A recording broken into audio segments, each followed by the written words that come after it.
Welcome to Sasquatch and Sourdough, the podcast where we embark on a journey into the depths of the unknown. The mystery of life.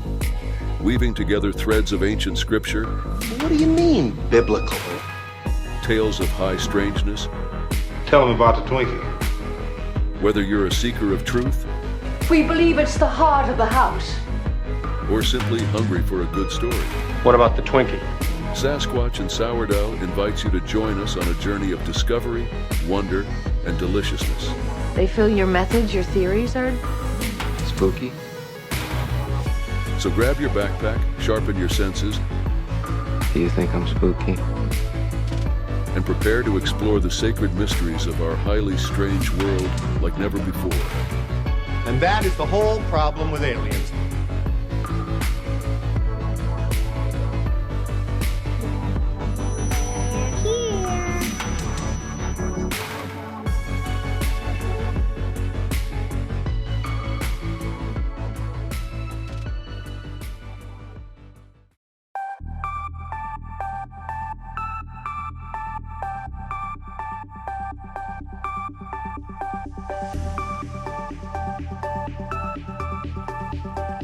Well, welcome back to Sasquatch and Sourdough. I am your host, Christina, and tonight I have on the podcast illustrator, author, paranormal investigator, and host of Strange Familiars podcast, Timothy Renner. Welcome, Tim.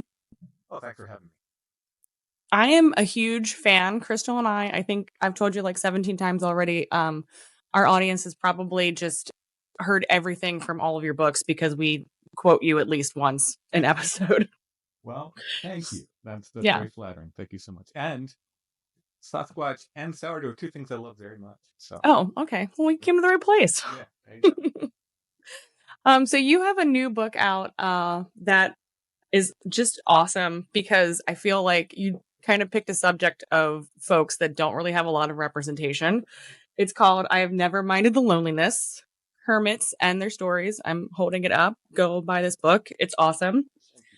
I definitely have one favorite, but I wanted to ask you, like, so is it just digging into folklore really that kind of, you collect these stories? Like, what is the heart behind it?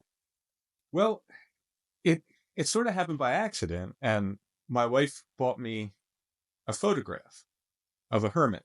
At the time, I was writing Bigfoot in Pennsylvania and the Bigfoot West Coast Wildman books, which are the sort of the historical Bigfoot, filled with old newspaper articles of what I feel are stories about Bigfoot. They didn't call him Bigfoot back in the day. They called him Wildman. And she put this photo on my desk. She said, yeah, it looks like a wild man. You'll like him. And oh, that's neat. And then it immediately got lost under a pile of papers. And about 3 months later, it kind of shuffled to the top, as I'm working on things. And I actually had a few minutes that day. And I said, I'm going to look this guy up. And it was Billy Woodruff, Colebrook River, Connecticut. He's the first hermit in the book. Mm-hmm. And I looked him up and immediately like these great stories started coming up. This guy is super interesting. So did a story about him on Strange Familiars. And I didn't know if people were going to like it. I was like, well, let me try this. He seems interesting to me. And people really liked it. So we did more hermits and I collected more photos. I started collecting photos of hermits. And then after a while, I said, well, I guess I'll write a book on hermits.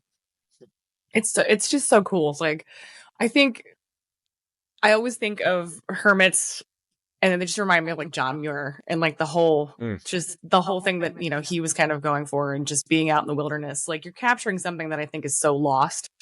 When you retell these stories, I mean, obviously it's part of folklore and history, but so many great stories come from the woods. Well, I'm interested in I suppose, liminal things and liminal people. And I find it very interesting that these people would kind of go off away from society.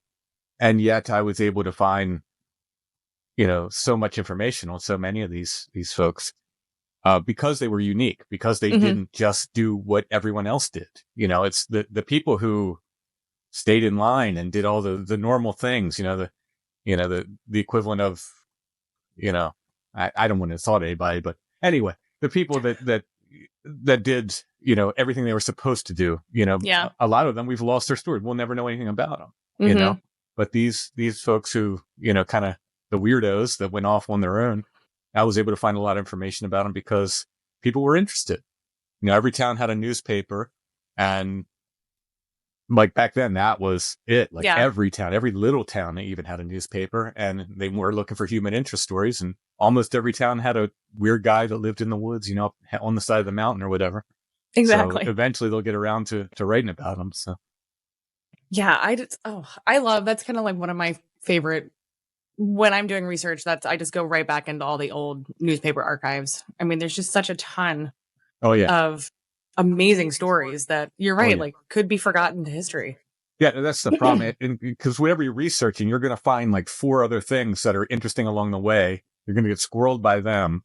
So, which is sometimes good. Sometimes it opens up new doors to other research, but sometimes it's just like a complete distraction. It's like, Yeah. How did you get started with all of this? Have you always had like an interest in the paranormal and, like you said, like liminal spaces, all the weird stuff? Yeah. Although I wouldn't have called it that as a kid. To me, it was just cool stuff. Yeah. I grew up in northern Baltimore County on a farm. Oh, which part? Upperco. Oh, okay. Yeah. Nice. I grew up on Dark Hollow Road, apparently, appropriately rather. Mm-hmm. And very early in life became interested in ghosts and not just Scooby-Doo and stuff like that, but when someone told me like, oh, there's a ghost story about the up the road at the corner up there, or down by the mill, I was hooked. Like, oh wait, because these are real, quote unquote real things, and always wanted to go there and so forth. So, I was interested in the paranormal and folklore as a kid. I wouldn't have called it that. To me, it was just cool stuff, Yeah. And then the Bigfoot stuff came along, the In Search of and Legend of Boggy Creek and all that, 1970s pop culture Bigfoot stuff. I was a kid, during all that, and it was just fantastic, and got hooked on Bigfoot, and so it's always been there for me. Patty, what's your take on Patty? It's hard to I'm right on the fence. I'm literally right on the fence and leaning towards not a real creature at this point. Yeah. I'm kind of in the same camp. But, as much as I want to believe it, it just looks so fake. We'll see. I know. I've heard some things which I really can't comment on that make me go, yeah, I don't know about that. So we may never know, but we'll see. It's certainly interesting that Patterson drew in his book on Bigfoot, a female Bigfoot with hairy breasts walking in the same way before he filmed that.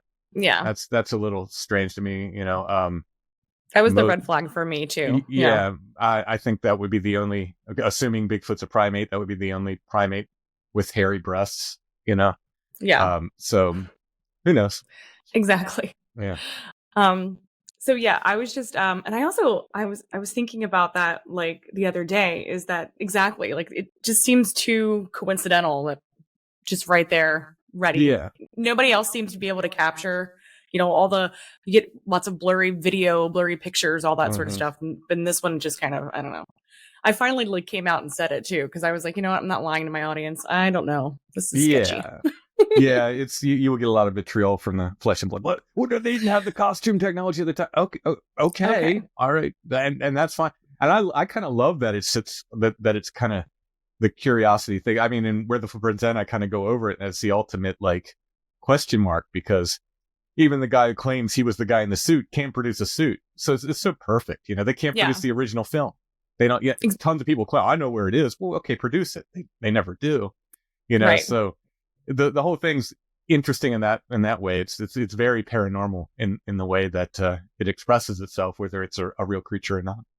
I kind of fall in line, I think, with more of that, the paranormal camp of Bigfoot for sure. Yeah, I mean, especially where we are, there's I'm sorry, flesh and blood folks, but there's not a breeding population in York County. I get calls every year about Bigfoot, all times a year.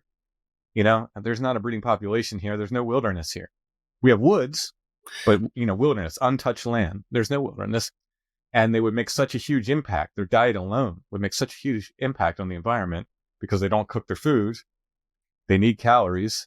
I mean, that's the argument I think that finally pushed me completely away from the flesh and blood thing is when I read that if you took a human brain and put it in a mountain gorilla, they literally wouldn't have enough time in the day to forage food to power that brain.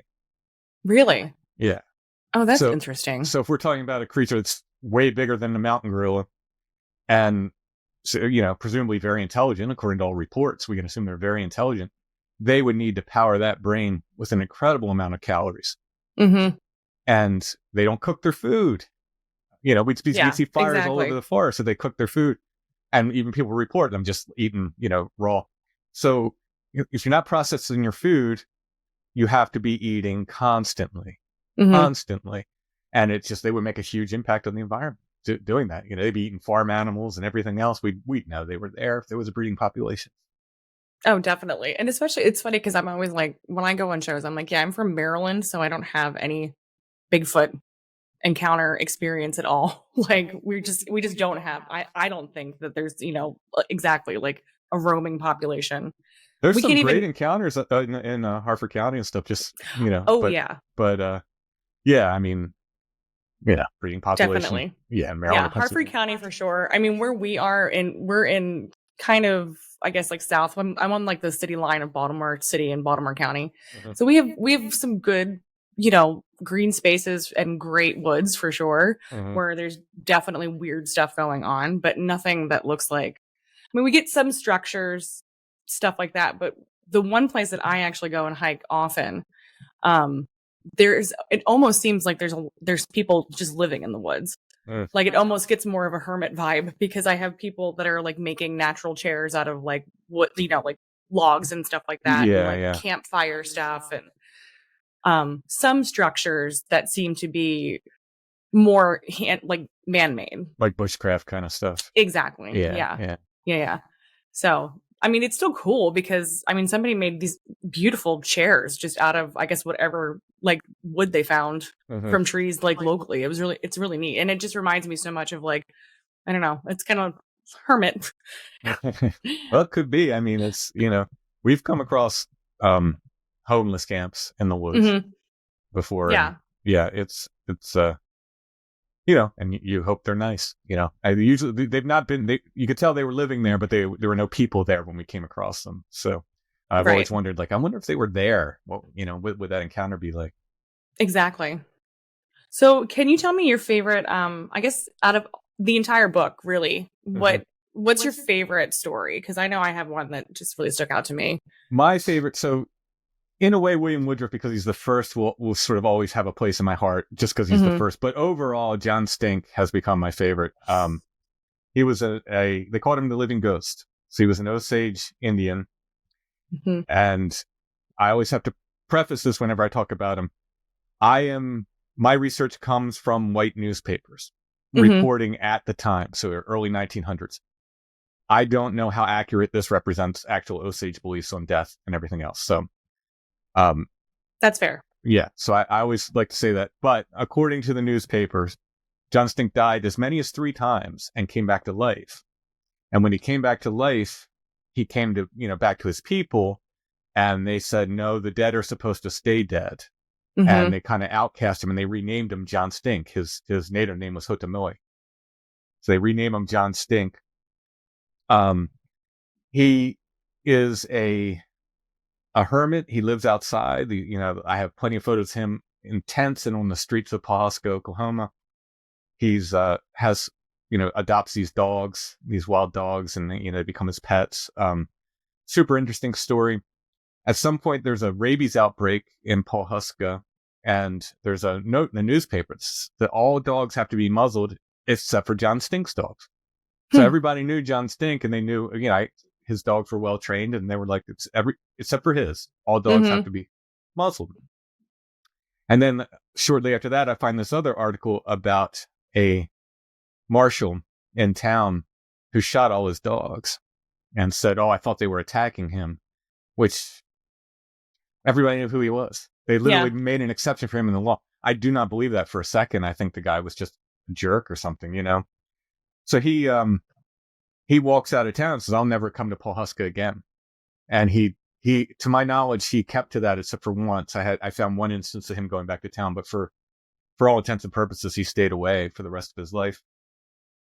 In the early 1900s, the on Osage land, there's an oil strike, and they become per capita one of the richest peoples in the world, including John Stink. It's shared evenly among all the people. So here's a guy who could have built a mansion, but he chooses to live. He just wants to live, outside. Yeah. In fact, they built him a house at one point, and he said, "Nah, it makes me sick to live in a house. I'm going to live outside." So he's got all this money. He ends up buying some land. Very imposing looking guy. He's like over 6 feet tall. He's usually got a cigar hanging out of his mouth and a knife on his hip. He looks very imposing in the photos, but super nice guy.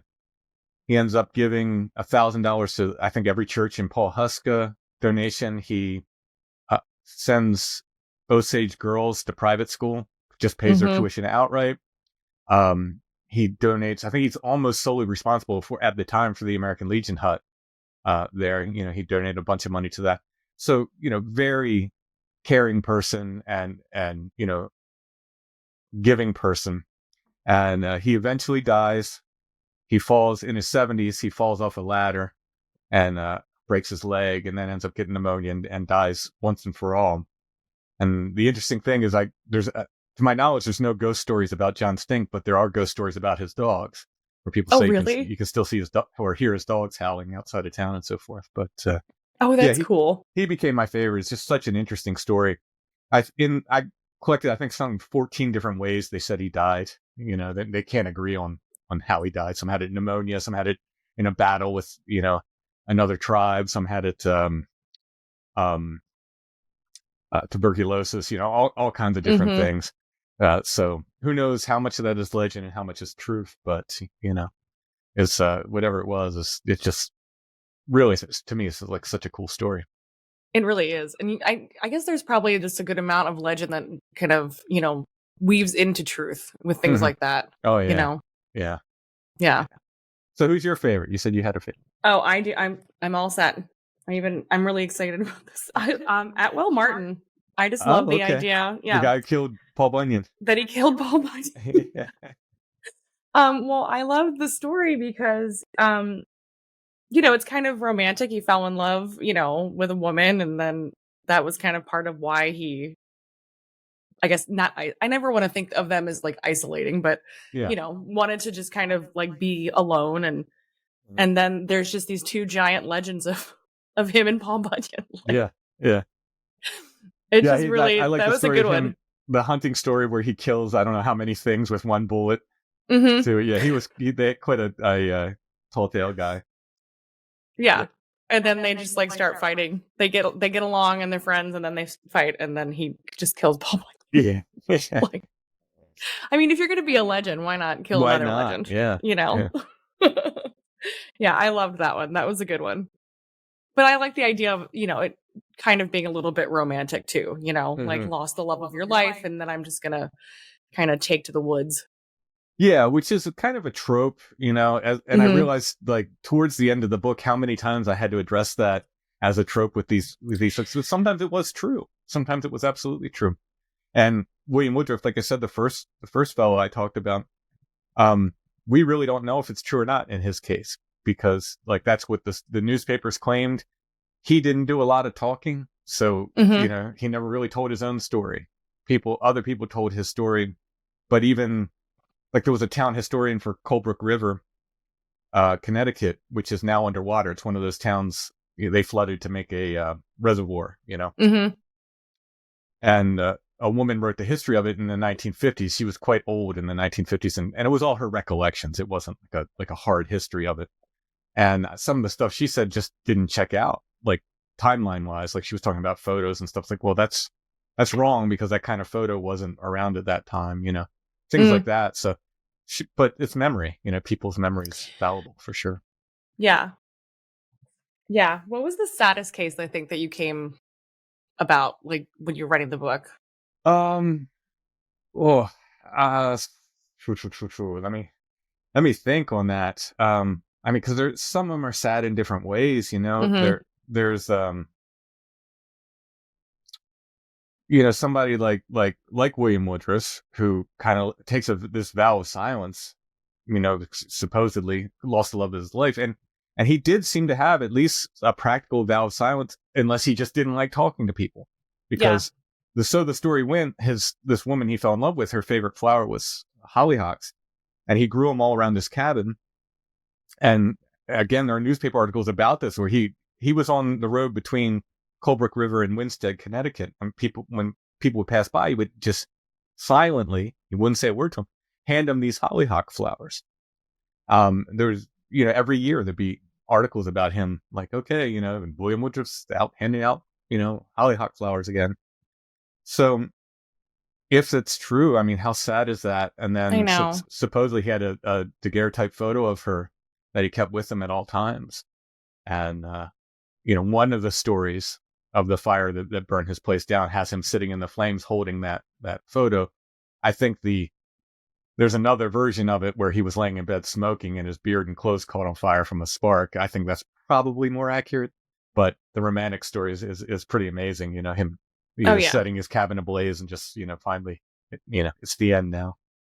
Yeah, I know. Oh, that is really sweet. Just handing out hollyhocks. Yeah. Yeah. How can you not love that if you're just part of a village or, a town, and then just here he is handing out flowers. A couple of years back, I went up to New England to try to find where his cabin was. I did not locate it then, although I know where it is now. I'm going to go back, but I visited his grave and I planted hollyhocks on his grave. So. Oh, that's really cool. Yeah. That's awesome. Yeah, I don't know if they're still there or not, but I mean, yeah, I planted it. I love that. That's just showing homage and respect, I think. We're kind of have a responsibility, I guess, of that. When you're retelling stories, you really kind of have to be gentle and generous. And that's what, this book took 3 years to write. It's so different than, and I'll get back to writing paranormal books and Bigfoot books, I've no doubt. I have plenty of plans for that, but the research for that is very much like something like Where the Footprints End. Mm-hmm. If I'm writing a chapter on Bigfoot and women in white spirits, I can look for those stories and see how they fit in and kind of tell that story that way. With this, these were real people that lived. Mm-hmm. They were born on a specific date. They died on a specific date. They lived in a specific place. And the hardest thing about it is finding or figuring out when I've got all the information. Like, when is it? Do I have everything? Because find newspaper articles, some of them stuff in books. You contact historical societies for these different places. And eventually you kind of have to say, well, I guess I got everything. And I'm sure I'm going to dig up more information, or someone else will, on some of these people. And I'll be like, oh man, that should be in the book. But eventually you have to pull the trigger and say, well, it's done, both for each individual hermit and the book as a whole. Yeah. Yeah. I mean, I really just tend to look at your books in terms of just good reference and research material. I mean, in my own personal, research and storytelling that I do, I always end up going back. So I'm sure this will be like a first sort of stepping stone for somebody's research. So very well done. Yeah, I hope so. And that's, I think that's the hope for everybody who does this kind of research. You try to kick some doors down, and then hopefully somebody comes behind you and finds other doors to kick down based on ones you've kicked down. Exactly. Well, another book that you wrote that we also talk about, so The Seventh Gate. Beyond this, you kind of get into Hex Hollow, and like I said, we did a little bit of research. That was like our first, real case. But then I've never heard of Toad Road before this book. Can you tell kind of how you stumbled across that place? I mean, I don't want to give away too much. I'd rather hear it in your own words, but the book's been out for a while, so I can spoiler alert for anybody.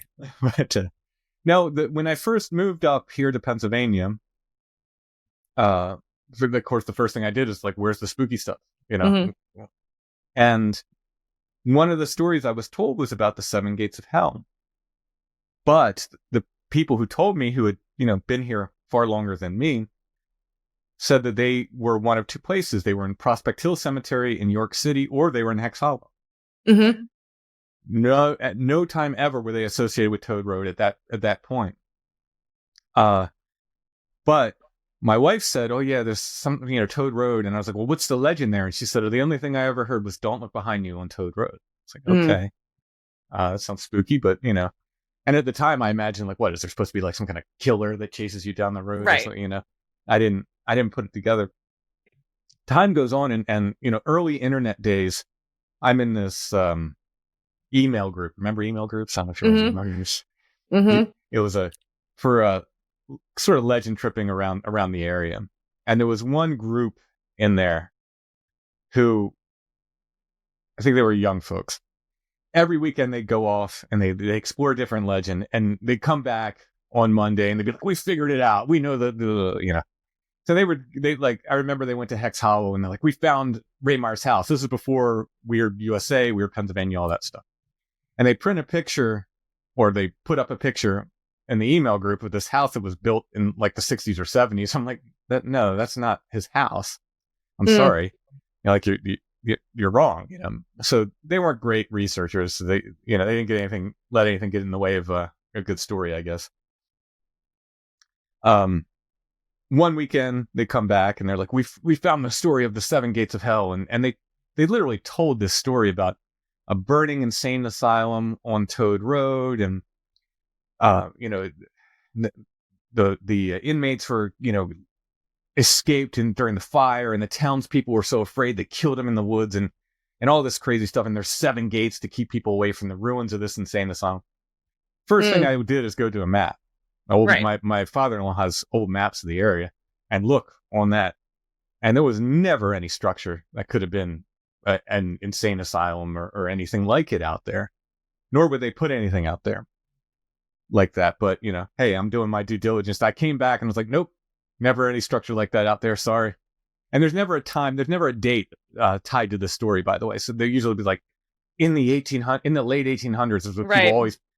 You notice somebody doesn't know something though. Like it was in the late 1800s. Our theory on that, my wife and I, by the way, is like that's when people start having photos.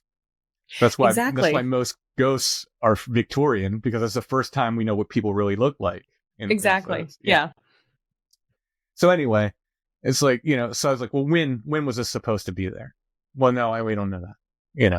Well, then when I said there was never an insane asylum out there, they immediately changed it. It's like, oh no, it was a mad doctor who kept patients in his house, and his house burnt down. Oh, and of course. Same story, blah, blah, blah. Yeah, right. Well, unfortunately for him, there was a doctor who lived at the end of what they call Toad Road.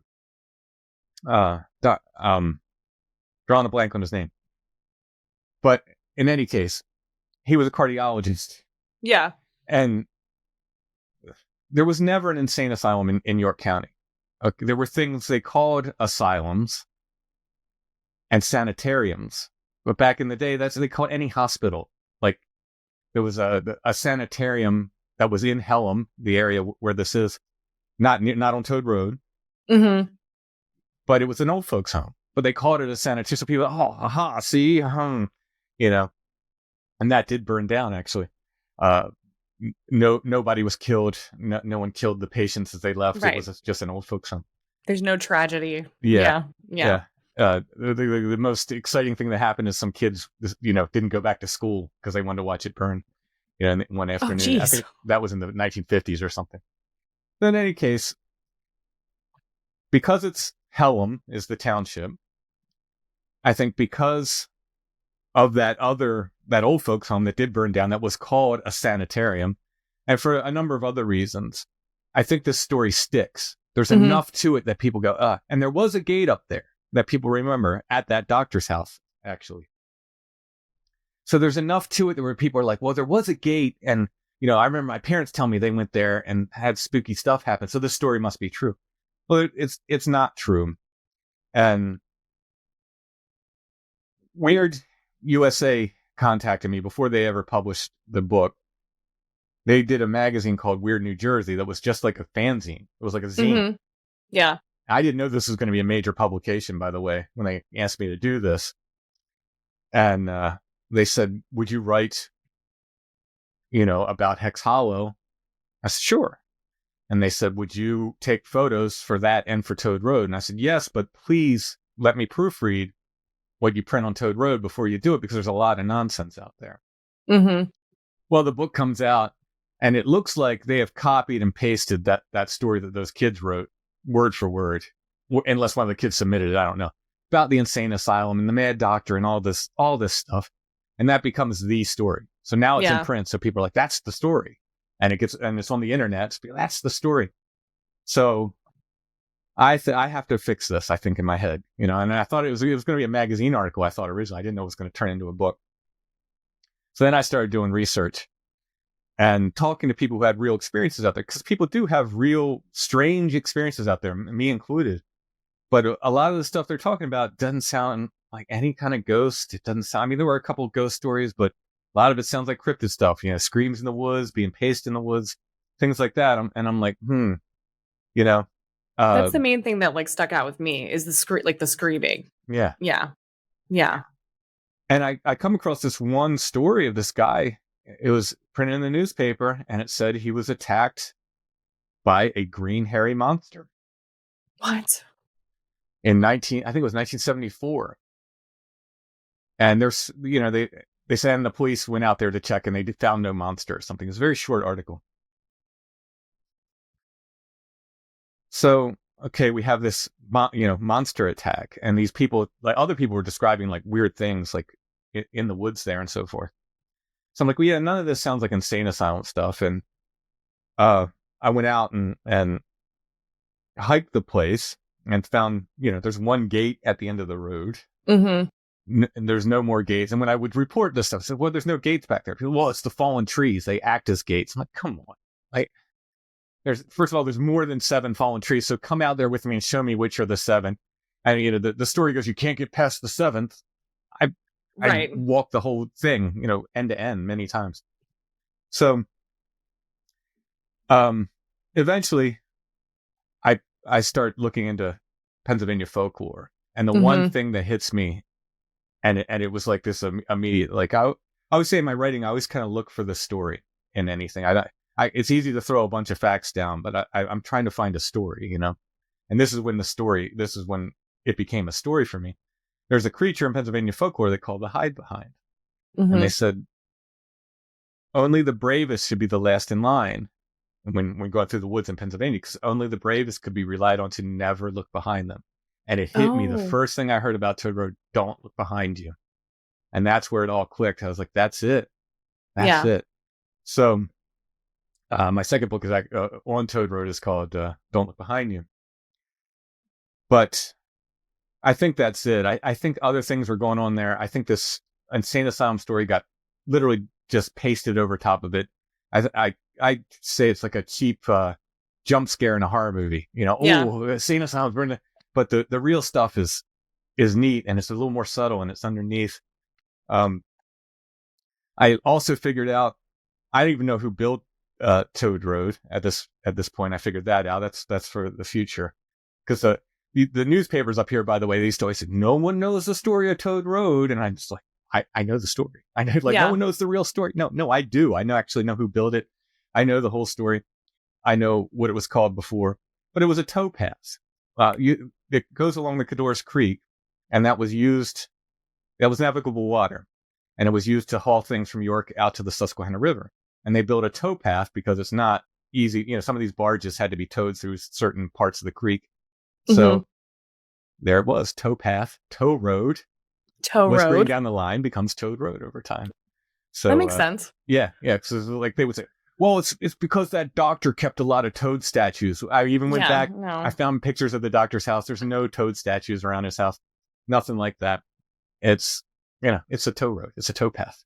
I'm 1,000% convinced of that. So those stories like just become legends so quickly, and I think you're right, because it is like the jump scare. It's just so much easier, I guess, and we want to be scared, so we want to take for face value whatever somebody came up with, even if it's not correct. So that's what I think it's so important to go back and research these things to see the origin story and if it even exists, because that stuff is so easy to just kind of, then you get into like urban legend territory. Right. Yeah. Yeah. Which Mhm. is, I mean, a lot of people will ask me why, how can I start doing this stuff? And I tell them, well, go to those places. Yeah. There's usually a reason why an urban legend is associated with a certain place. And Yeah. but dig down and find the truth, or as close to the truth as you can. It's, that a lot of these places, I think when I was in high school, be like, oh, there was a satanic cult met there. Mhm. And folklorists have done research on that. It's like, yeah, in the 80s, they would say there was a satanic cult there. But the exact same place, if you go back to the 50s, they said, oh, there were KKK meetings there. Oh, interesting. Yeah, so it's like this, whatever's happening culturally at the time, the spooky thing Right. becomes the thing that goes on there. But That makes these sense. places Yeah. also have ghost stories. So what was your you said do you have a couple like accounts from yourself personally from Toad Road? Yeah, yeah. So early days of it might have been before I started the podcast. I went out there one week, and I was with my buddy, and I'm very obsessive in some ways, and I like to hike the whole thing end to end at least once a year. It's kind of like Mhm. a thing I do. And for whatever reason that day, we went maybe a little more than halfway, and he's like, he just didn't want to go any further. Not for any spooky reason. I don't know if he was tired, he had an appointment or something. But for Mhm. whatever reason, we turned around. And on the way back, two things happened. One, we walked through what I want to call a wall of stink, about maybe 2-3 feet wide across the trail. And you could walk into this and smell just the nastiest, like that quote unquote Bigfoot smell, BO Mhm. and dead stuff, it smelled like, and literally walk out of it on the other side and not smell it, turn around, walk back into it, you'd smell it again, walk through it to the other side. So you only smelled it in this one little place in the trail. Very strange. Hmm. And then as we go out further, right in the middle of the trail, like literally in the middle of the trail, perfectly sat there, was a raccoon skull. Oh, wow. Now, I have been collecting skulls since I'm a little kid. I remember my father gave me, I think the first one he gave me was a raccoon skull. So here, you want that? And I was, I'm an artist. I'd like to draw this stuff. And I've always liked spooky stuff. So I was like, heck yeah. So that's when that got me started. And I was probably 8 or 10 when he gave me that. And I've just Mhm. always collected skulls when I found them, to the point where I'm very tuned to that color in the woods. You'll see me, like, if I, even a leaf of that color, I'll like look over real quick, and try to, it's a skull, I'm very Mhm. focused on them. So could I have stepped over this skull on the way in and not seen it? Yes, it's possible. It's very unlikely, honestly, very unlikely that I would, a perfectly clean raccoon skull in the middle of the trail that I just step over and two of us step over. Very unlikely. So I picked that up. Wow, skull on Toad Road. Isn't that cool? In my packet goes, off we go. Made plans to hike there the following week. This was, I think, probably mid-March or something when we did that. In the following week, he couldn't do it. Week after that, he couldn't do it. And I think I went that then by myself. I was like, well, I think it was just a week in between. It might have been 2 weeks, but in any case, so I'm going out by myself. Forget it. I need Mhm. to hike the whole thing. My obsessiveness is, It's like your yeah. ritual. Yeah. Yeah. I was like, so I can't wait for you. So I'll go up by myself. No problem. So I went out there, I get on the trail. I'm about, it's an out and back hike. It's not a loop, Okay. Is it like how many miles in would you say, like, to the end? 2 or 3, maybe. I think Okay. the stuff online says it's like 9 miles. You will Right. feel like you've hiked 9 miles because it's not an easy hike, and you're climbing over fallen trees and so forth. Mhm. When this was a road, it was at best a gravel road, probably a dirt road in places. It was never like a super nice road. It was flooded out by Hurricane Agnes, so that's 72, and just they Mhm. never reopened it again. So Okay. everything, there's a couple places where it still looks like a road, but for the most part, you're on like a little path. The road itself is pretty much gone. So I go out again. I get to the place on the trail about where I saw that found that raccoon skull. Not sure if it was the exact same place, but it was about there. And I hear something up ahead of me, just like something big moving. And I look and I saw something. I can only tell you it was bigger than things in South Central Pennsylvania should be. Mm-hmm. And I was headed south, and it was headed south very quickly and I just heard the one initial like snap of something. I never heard anything else. It just quietly and quickly just shot off. And my first thought, having hiked in New England and seen a moose, was that immediately my first thought was, that's a moose? And then, like, of course not. There's no moose here. Somebody else said, "Oh, it could have been a bull elk that came down from one of the other." Oh, okay, but highly doubtful. That was my thought. That's elk, a long way for an elk to go. Yeah. If it was, it's still pretty strange that there's an elk out there where we never have elk. But the reason I said it was like a moose is because it didn't run like a deer. It had a strange gait to it. It had a very strange gait to it, but I saw a lot of the back. I'll say that. It was black and gray. And not for bravery. I don't know what came over me. I took off after this thing as fast as I could. Now, at this point, it's a lot warmer. Weeds have grown up, everything. So that's not, at a run. But I'm making my way as fast as I can after this thing. And I get, maybe half mile. I'm going, and I'm stopped in my track by a skull that's impaled on a branch at eye level. It was a deer skull. And it also, recently I was looking at the photos I took that day, and it also had like dried flowers where the third eye would be. Which really? I had forgotten about until I was looking at the actual photos recently. I was like, oh my gosh, I forgot about that. Now, once again, could a human have done? Of course, a human could have done that. But this is private property. No one is supposed to be there. I wasn't supposed to be there. People, it's not a pleasant hike. It's nowhere anyone goes for fun. No one should have been there. And they would have had to, come down there, bring a skull with them, or find one, and decide to impale it at eye level, on the it's just, there was a lot. It was a lot. But I'm stopped in my tracks, not out of fear, because I had a lot of people, that's the way Sasquatch marks their hunting grounds and stuff like that. How do you know? Right. How do you know? And I didn't get a bad feeling at all. I was amazed. I was stopped in my tracks, so I was like, wow, look at that. Yeah, that was my question. Do you get like a general sense of like any unease or anything when you're hiking there, or is it just kind of? It depends on the time. This time, not at all. It was just wonder, really. It was like, wow, look at that. And, for whatever feelings are worth, the feeling I got was, oh, you like that little raccoon skull, did you? Well, here's something for you. Right.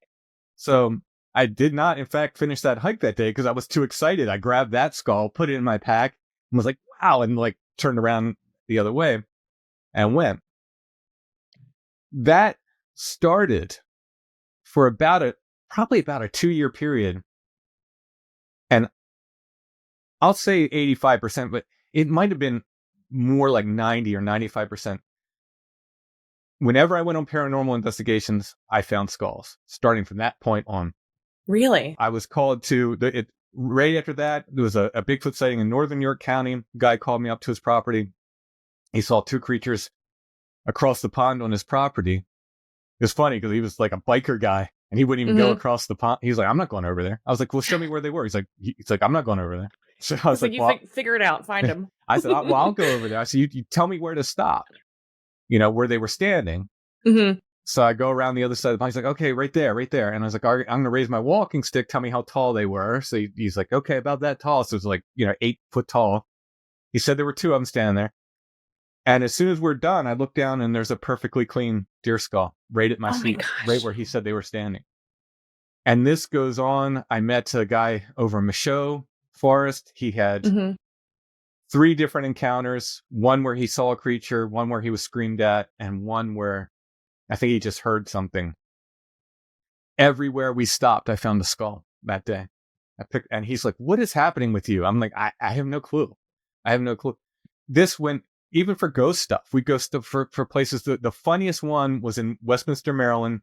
We were doing a story about a guy. I'm trying to remember his name, but this is like back in the 1700s. He ran an iron furnace there. And the legend about him is he would dress up as a ghost and scare his neighbors. So Yeah. where some of his lands are sort of like a nature preserve or something where he was, and you can kind of get on them and almost get to his house is private property. What was his house, the furnace master's house, but you can get close to it on these nature preserves. So we were getting as close to it as we could without trespassing, walking in the woods. We're not on any trail. And I bend down and I pick up a plastic Halloween skull just way out in the middle of the woods. That is so random. Yeah. And I thought, oh, isn't that funny? I found a skull anyway. It's not a real skull, and somebody did on the podcast, and somebody's like, well, isn't that appropriate? The guy who dressed up like a ghost, a fake ghost, is you find a fake skull. I was like, oh, look at that. It kind of is. That's awesome. But it was to the point where at one point in the pandemic, my daughter doesn't like to hike, but she's like, Dad, I want to find skulls like you do. I'm like, well, you got to come out with me. And there's maybe 2 acres of woods near my house, in this little town I live in. I was like, well, let's go over there and we'll just see what we can see. It won't be a big hike. We'll just go. And we go over there and we're doing the hike and we're not finding anything. I was like, well, who knows? I'll keep looking for you. And then right as we're leaving, right on the log, set there, like it was left for us, perfectly clean fox skull, just sat there. I was like, there you go. That's amazing. It happened again and again and again. I had so many skulls where I started having inside and outside skulls. There's just got too many. Like I can't keep all these. Right. So it was crazy. Now it seems to have died off. I don't know why. Last summer seemed to be the summer of blue jays. So I kept finding blue jay feathers everywhere. So I don't know if it's been replaced by that. But the skulls, that was a thing. It really was. It was amazing for a long time. And it started there on Toad Road.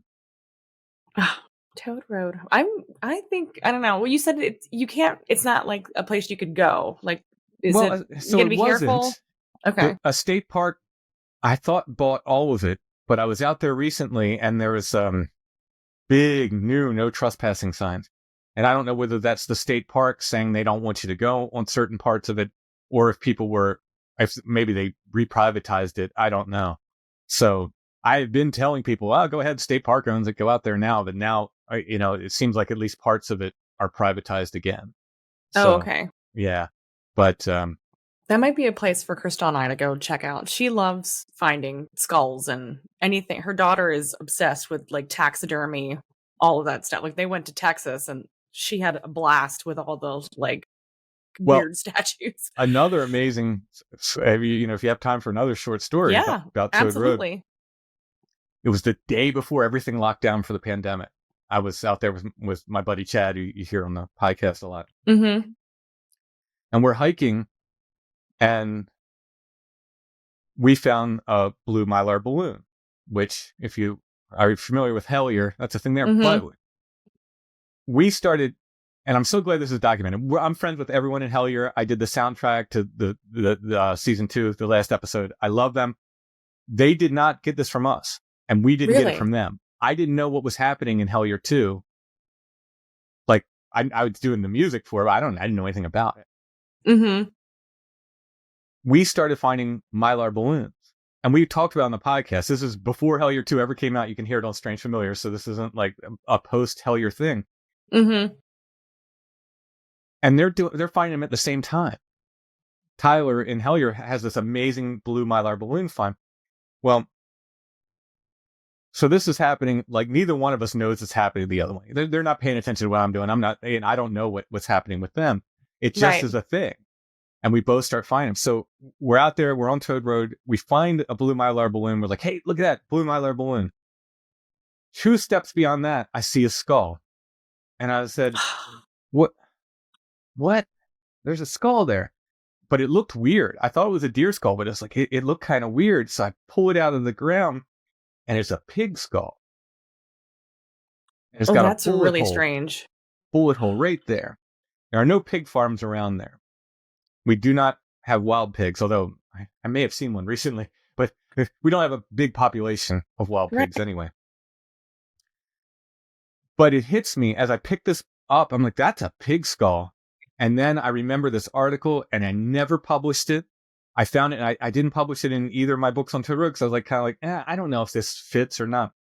It's a story about a young man who was slaughtering pigs. And they said he was near Trout Run, which is exactly where we were, with a .22 pistol. And they had been slaughtering pigs. He had put the pistol in his shirt pocket. It fell out, and it shot him above the heart. Oh my gosh. Tragic story. But I never published it anywhere. And I picked this pig skull up, and I immediately, like, I'm stunned, and I'm saying, like, I can barely talk. I'm like, Chad. And I explain this story. Now, is it that skull? I don't know, but what are the chances? Like, Right, exactly. 2 steps after I blew my lighter balloon, what are the chances of that? And it means nothing to anybody but me. This article, probably no one has read it since, I think it was in like 1909 or something. Probably no one has read this article since that time except me. I never published it. And I'm just like, what the heck is this? I'm blown away by it. We go up, and we do the hike, and we're coming back, and we're kind of in the same area. And Chad says, hey, look at this. Bends down and picks up another pig skull. What? Yeah. So they were obviously slaughtering pigs there.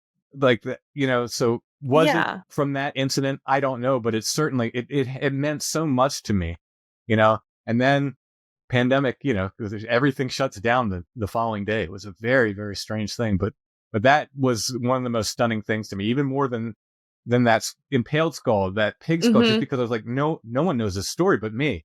And I'm just like stunned. I'm like, what? It was pretty cool. That's awesome. Do you ever like, I'm a big, I always wonder why, I don't believe in coincidences, like for sure. Yeah, absolutely. I always want to know why, like what does this mean? What is it? Are you trying to say something? Not that it's something that's trying to communicate, but have you ever kind of gotten any sort of vibe of what it might have been? I think, for lack of a better word, I just call it all the other. Ghost, Bigfoot, all of that. It's just the other. And I think the other wants to have interchange with us. And it uses symbolism a lot. It uses synchronicity a hell of a lot. Yeah. And that's the way it tends to communicate. So I think often it's only just recognizing like, hey, I see you, Sometimes I take it as like, oh, you're on the right path. But that path usually just means like more questions and more paranormal stuff. But for me, that's the right path. But yeah, so I just think it's way of communicating. And sometimes it can be very strange and almost scary the way it communicates. It's a very, very long story, but a series of things that happen in Hex Hollow that ends with a rabid raccoon attack. Mm-hmm. And I always felt that I, folklorically, I had done something wrong. I had asked for a gift. So I asked for a skull. This is during all that. I was gifting. I had left some alcohol. I asked for a skull. I walked a short distance, went into a place in the park I'd never been in, which is unusual because I've been hiking that park since I moved up here, and found a groundhog head that it was freshly decapitated. Ugh. And yeah, and I went, ew, so I don't collect. I don't like gore.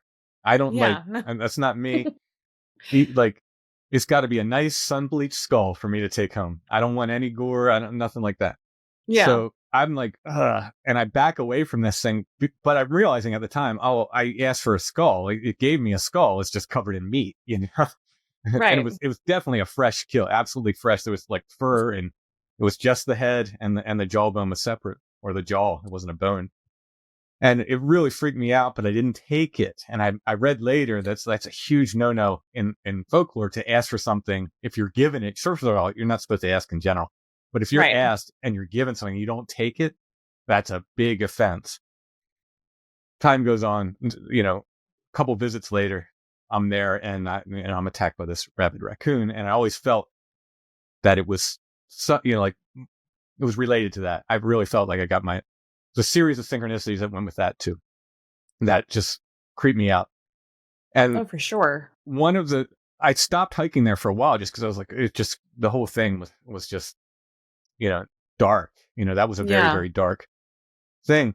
And I was like ready to hike there alone again. And I started hiking alone. The first or second time I hiked there alone, I went on a completely different trail. And it's a place where I had found, oddly enough, stones like wedged into trees. And I wanted to see if they were still there. They weren't. But I said, well, let me replace them. I'll just put the stones back where they were. So I put a couple stones in, as best as I could remember, in the trees where they were. And I immediately hear a wood knock from the direction I had come from. So I didn't want to go back that way. So I was like, well, I'll loop around and go this other way.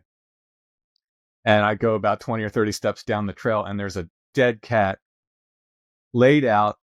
Looked like it just fell over dead. No predation. It wasn't a coyote kill. It looked like it just fell over dead perfectly in the middle of the trail, right across the trail. And I was like, oh, here we go again, right? Like, what is this? And I found it so disturbing.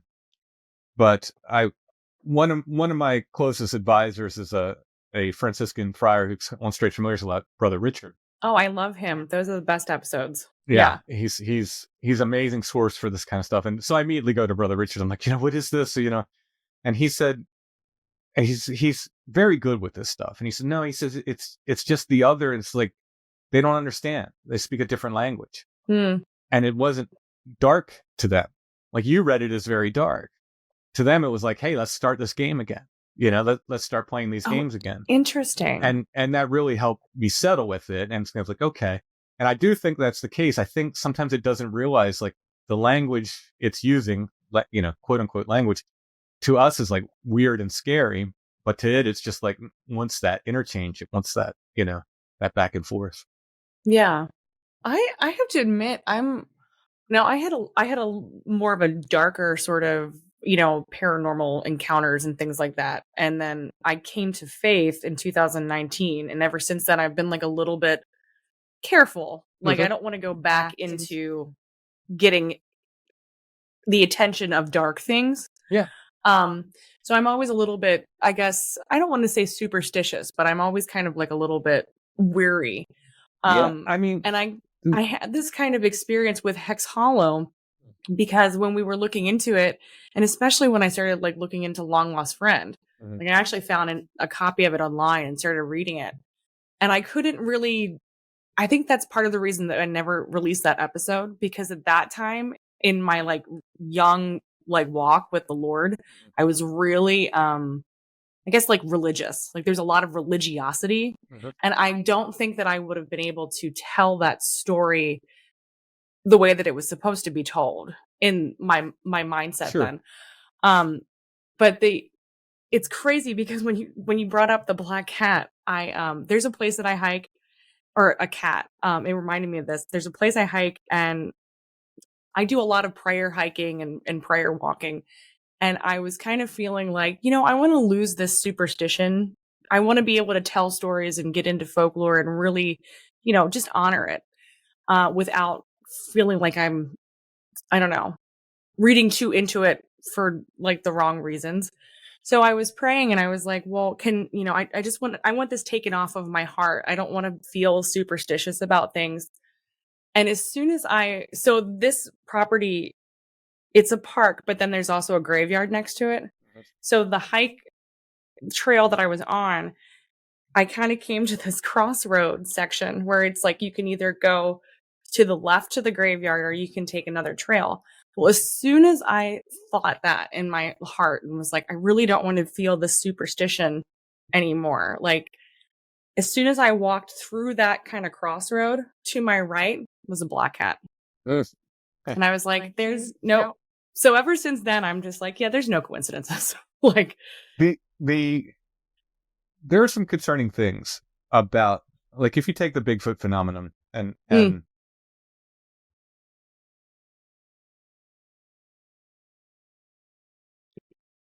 look at like things like Marian apparitions or angelic visits. There's a lot of what I call oppositeness to the Bigfoot phenomenon. the odor of sanctity. Smells, Mhm. smells like roses. This beautiful smell. What does Bigfoot smell like? Not Yeah. good. Death. People say, especially with Marian apparitions, it was so bright, but I could look right at it.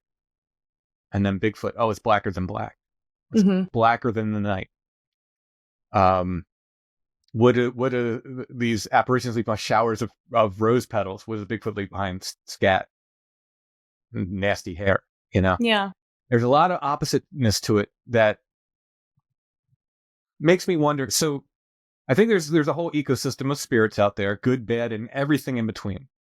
And people are like, oh, do you think Bigfoot's a demon? No, I don't. But I do think it could lean towards that negative side, right? I think a demon is like way, it's the way is as negative as you can get. And I think a Bigfoot is a piss poor shape for a demon to take, because if a demon wants to mess me up, just take the shape of a beautiful woman and I'm done. Like you can get me to do anything. But a Bigfoot, come on, Bigfoot's not going to make me, fall off the wagon. So I think I really don't. I don't think Bigfoot's a demon. I don't think Greys are demon, but could they be more negative? Yeah, I think they could. They could. And it's, if you believe, if you are a believer, it's worth just making sure you're okay, protecting yourself and trusting your gut and whatever spiritual practices. I always like to point to like the gray alien thing. People can stop it. They can stop these things with prayer and with religious symbols, but it doesn't seem to matter what religion it is. So there's something about belief to this, and so it doesn't matter. I'm Catholic, but it doesn't matter. It doesn't. That's interesting. I'm not trying to say I have the right way. What I'm trying to say is like there is an element of spiritualness and belief to it, and people have success no matter their religion. With repelling this stuff. So, but it seems to it's important to have that kind of if you are that kind of person, a spiritual, to have that kind of like solid base to go back to, or that touchstone, whatever it is. But yeah, I do not think we're in most cases messing with demons. I think they can be on the darker side, but I don't think demons. Yeah. It's it's always, I don't know, it's fascinating. The more that I kind of dig into all this stuff, and the more people that I talk to, it's just wild. Like, I realize now that there is it's more, we live in such a spiritual world. And these things they're out there and people are experiencing them for sure. Yeah. And the purpose might just be to tap us on the shoulder and let us know, hey, there's something more. Yeah. There's something more. There's more than just whatever solid things in front of you. Yeah.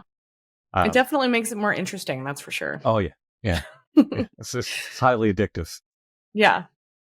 So do you have any other, I'm going to have to get Crystal, if we can get a date together to go out there. Like, I never really thought of it before, but the more that I dig into it, I really want to. You want a tour guide? I could take you.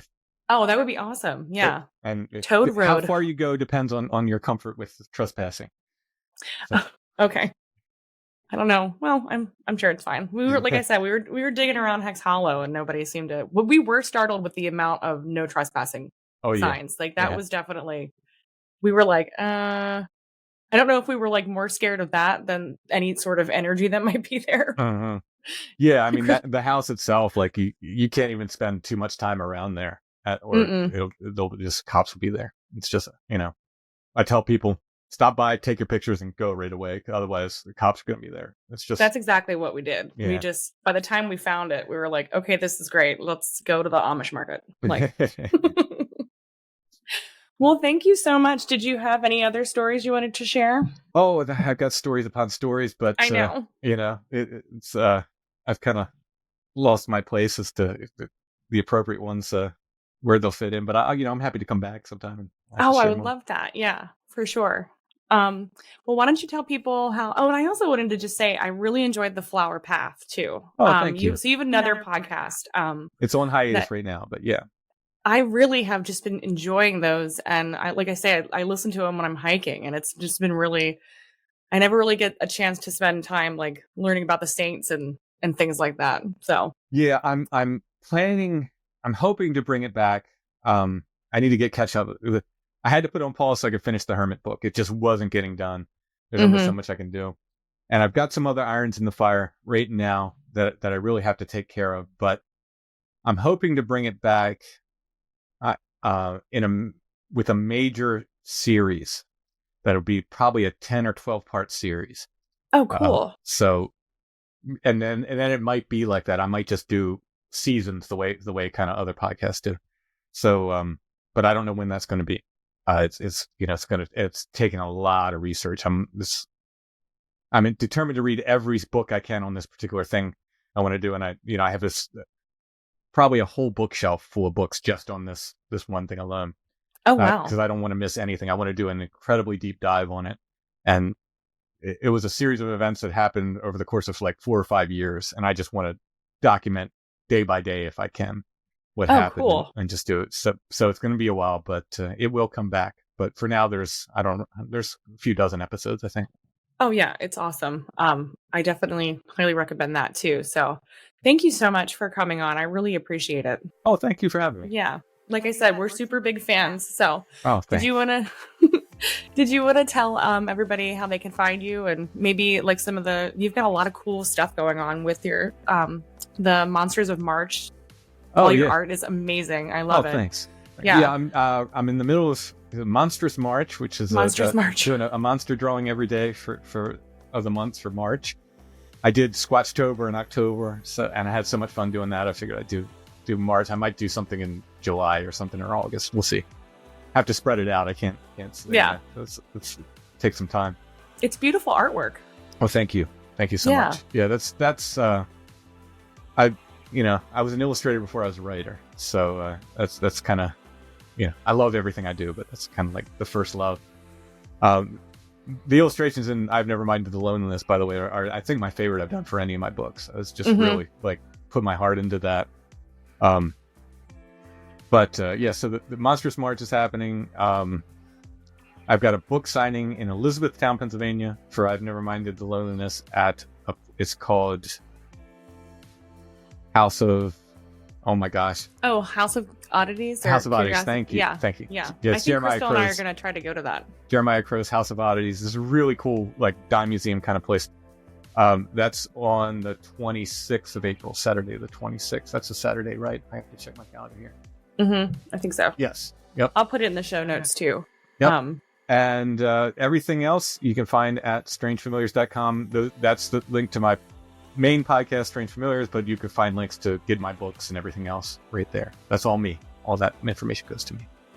Awesome. Well, thanks again so much. And yeah, I'd love to have you back on for sure. And if we ever make it out to Toad Road, I'll definitely hit you up. Let me know. Yeah. I love being a tour guide for that stuff. Awesome. Well, thank you so much. And guys, just remember that the truth is out there. God is with you, and everyone always ends up in the kitchen.